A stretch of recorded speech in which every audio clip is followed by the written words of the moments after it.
اس کی بنیادی سبب، بنیادی وجہ کیا ہے؟ جواب یہ ہے کہ دیوبندی بریلوی کے درمیان جو اتنی شدت پائی جا رہی ہے، یہ اختلاف مخالفت کی حد تک پہنچ چکا ہے، اس کی اصل وجہ بریلی مذہب کے بانی، بریلی مذہب کے مجدد، بریلی مذہب کے اعلیٰ حضرت کا بولا گیا جھوٹ ہے، جو حسام الحرمین کے نام سے کتاب چھپی ہوئی ہے۔ اس کتاب میں بریلی مذہب کے بانی نے حرمین شریفین میں یعنی مکہ شریف اور مدینہ شریف جیسی پاکیزہ جگہ میں جھوٹ بولا ہے، اور اہل سنت و جماعت کے حقیقی مصداق، احناف کے سچے ترجمان، علماء حق علماء دیوبند کے خلاف الٹے سیدھے گندے عقیدے منسوب کیے ہیں۔ یہ جھوٹ بولا ہے۔ جب سے یہ جھوٹ بولا ہے تب سے دیوبندی بریلوی کا یہ اختلاف پایا جاتا ہے، اور اسی وقت سے یہ شدت بھی پائی جاتی ہے، اور اب وہ شدت بڑھتی جا رہی ہے، دن بدن بڑھتی جا رہی ہے۔ جب تک جھوٹ ختم نہیں ہوگا اس وقت تک یہ دیوبندی بریلوی کا اتحاد نہیں ہو سکتا۔ جب لوگ جھوٹ کو جھوٹ مان لیں، غلط کو غلط مان لیں، تو یہ اختلاف ختم ہو جائے گا۔ اب سوال یہ ہے کہ وہ جھوٹ کیا ہے جو بہت چھوٹی سی ہے مگر بہت بڑا بوال کیا اس کتاب نے۔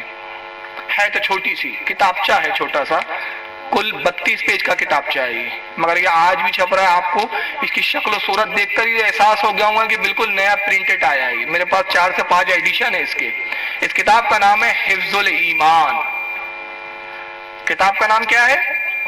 حفظ الایمان۔ اس کا مطلب ہوتا ہے ایمان کی حفاظت کرنے والی کتاب، ایمان کا تحفظ کرنے والی کتاب۔ صفحہ نمبر 15 ہے۔ مولانا اشرف علی تھانوی پوچھتے ہیں، اس میں ایک سوال پوچھا ہے کسی نے کہ تھانوی صاحب سے پوچھتا ہے مولانا اشرف علی تھانوی سے کہ حضرت یہ بتائیے، ایک شخص ہے وہ دعویٰ کرتا ہے کہ علم میں غیب 2 قسم کا ہوتا ہے، ایک غیب جو کل ہے وہ اللہ کی ذات کو ہے، تمام چیزوں کا علم ہونا یہ اللہ کے لیے ہے، اور کچھ باتوں کا علم ہونا، بعض باتوں کا علم ہونا یہ رسول اللہ کے لیے ہے۔ ایسا عقیدہ صحیح ہے یا غلط؟ تو تھانوی صاحب اس کا جواب دیتے ہیں۔ ان کی عبارت پڑھنے سے پہلے میں اہل سنت کا عقیدہ بتا دوں۔ ہمارا عقیدہ رسول اللہ کے علم غیب کے بارے میں یہ ہے کہ رسول اللہ کا علم غیب اللہ کے مقابلے میں بعض ہے، کچھ ہے، کل نہیں ہے۔ کل علم غیب کس کے پاس ہے؟ رب کائنات کی ذات، رب جانتا ہے سب باتیں۔ اپنے محبوب کو جتنا چاہا اتنا بتا دیا، اور کتنا بتایا؟ علماء فرماتے ما کانا وما یکون، جو کچھ ہو چکا اور جو کچھ ہونے والا ہے سب بتا دیا ہے۔ مگر اللہ کے علم کے مقابلے میں بعض ہے، تھوڑا ہے، پورا نہیں ہے۔ پورا مکمل کل علم جو ہے وہ اللہ کو ہے۔ تو بعض علم کے ہی بارے میں پوچھ رہا ہے سائل۔ لیکن مولانا اشرف علی تھانوی کیا لکھتے ہیں صفحہ 15 پر سنیے، کہتے ہیں کہ آپ کی یعنی رسول اللہ کی ذات مقدس پر علم غیب کا حکم کیا جانا اگر بقول زید صحیح ہو تو دریافت طلب یہ امر ہے کہ اس غیب سے مراد بعض غیب ہے یا کل غیب۔ اگر بعض علوم غیبیہ مراد ہے تو اس میں حضور صلی اللہ علیہ وسلم کی کیا تخصیص ہے؟ ایسا علم غیب تو زید و عمر بلکہ ہر صبی و مجنون بلکہ جمیع حیوانات و باہیم کے لیے بھی حاصل ہے۔ معاذ اللہ۔ مولانا تھانوی کہتے ہیں کہ جس کا یہ عقیدہ ہے کہ اللہ کا پورا علم ہے اور رسول اللہ کو بعض علم ہے، تو کہتے ہیں کہ آپ کی ذات مقدسہ پر علم غیب کا حکم کیا جانا یعنی رسول اللہ کے بارے میں یہ حکم لگانا کہ حضور غیب جانتے ہیں، اگر بقول زید کے یعنی زید جو یہ عقیدہ رکھتا ہے، وہ شخص جس کے بارے میں تم پوچھ رہے ہو جس کا عقیدہ یہ ہے کہ رسول اللہ کو بعض غیب ہے اور اللہ کو کل غیب، تو اگر بقول زید صحیح ہو، وہ کہتا ہے کہ رسول اللہ کا غیب صحیح ہے، رسول اللہ کو غیب دا کہا جا سکتا ہے، تو تھانوی صاحب کہتے ہیں دریافت طلب یہ امر ہے۔ تو میں پوچھنا یہ چاہتا ہوں کہ اس غیب سے مراد بعض غیب ہے یا کل؟ یعنی رسول اللہ کچھ غیب جانتے ہیں کہ پورا کا پورا سب جانتے ہیں؟ پھر کہتے ہیں کہ اگر بعض علوم غیب ہے، اگر کچھ علم غیب ہے مراد ہے، تو اس میں حضور صلی اللہ علیہ وسلم کی کیا تخصیص، اس میں حضور کی کیا خاصیت، حضور کی کیا خصوصیات؟ ایسا علم غیب جیسا رسول کو علم غیب ہے، جیسا رسول کا علم ہے، ایسا ہی علم زید جو پوچھ رہا ہے اس کو خود ہے، عمر کسی اور شخص کو بھی ہے، ہر سبی کہتے ہیں کس کو؟ بچے کو، ہر بچے کو ہے، وہ مجنو ہر پاگل کو ہے، بلکہ جمیع حیوانات تمام جانوروں کو بھی ایسا علم ہے جیسا رسول کو علم ہے۔ اس کتاب پر اعلیٰ حضرت نے حکم کفر لگایا۔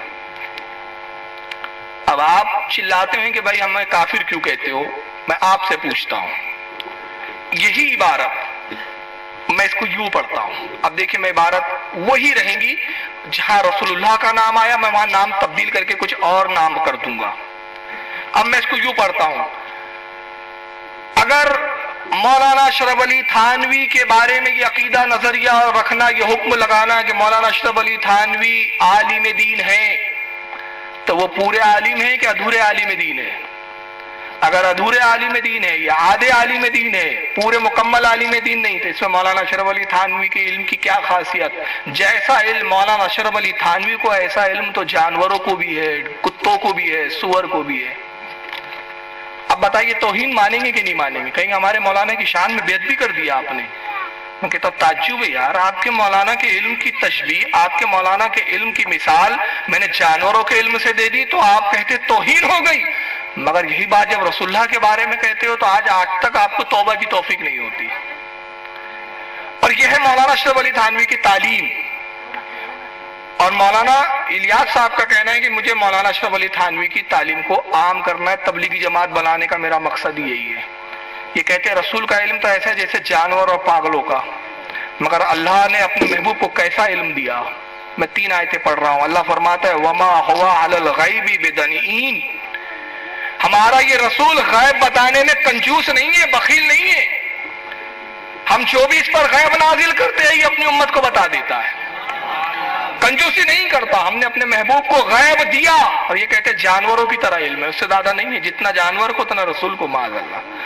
دوسری جگہ اللہ فرماتا ہے الرحمن، وہی رحمان ہے، علم القرآن، جس نے قرآن نازل کیا، خلق الانسان، انسانیت کی جان محمد کو پیدا کیا، علمہ البیان، اور اپنے محبوب کو بیان کرنا سکھایا، علم سے بات کرنا سکھایا.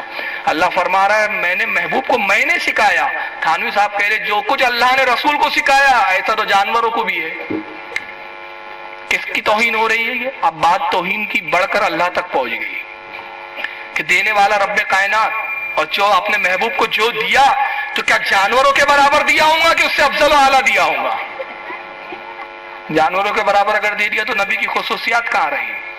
اور تیسری آیت کریمہ پارہ نمبر 5 سورہ نساء آیت 113 میں اللہ ارشاد فرماتا ہے وَأَنزَلَ اللَّهُ عَلَيْكَ الْكِتَابَ وَالْحِكْمَةَ وَعَلَّمَكَ مَا لَمْ تَكُنْ تَعْلَمْ.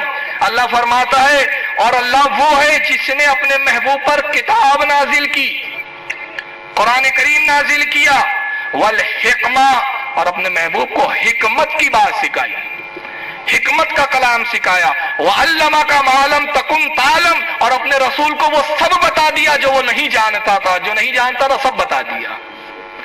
تو اللہ کہہ رہا ہے کہ جو میرا رسول نہیں جانتا تھا وہ سب میں نے عطا کر دیا، سب بتا دیا.